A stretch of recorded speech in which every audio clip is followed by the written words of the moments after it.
Id-deputat Laburista Clayton Bartololi u rappreżentant tal-Partitu tal-Gvern Laburista fil-Bord tal-Awtorità tal-Ippjanar ma ċaħax li l-pożizzjoni tiegħu ikomuni fost sħabu kollha fil-Grupp Parlamentari Laburista.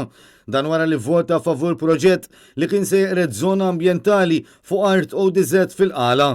Fil-waqt li d-deputat Laburista qabel li fuq din l-art timbena fil-la kbira bil-pool, id-deputat nazzjonalista Marta Sportelli li tirrappreżenta lill-oppożizzjoni fl-istess bord baqgħet tiddefendi l-pożizzjoni tal-Qalin u vvotat kontra.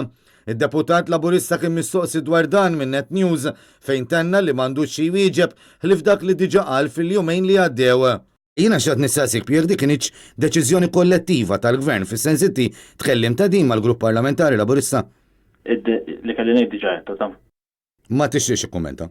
M'għandi xejn ngħid. Le, ma iva jew le m'għandekx xi tgħid li jekk diġà diskussa fil-Grupp Parlamentari pereżempju.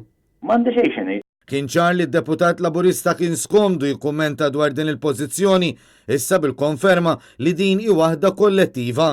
Għal daqstant anke f'dan il-każ il-poplu qed jibqa' b'aktar mistoqsijiet milli tweġibiet b'silenzju li jtarrax mill-Gvern quddiem il-kritika li qed jiffaċċja.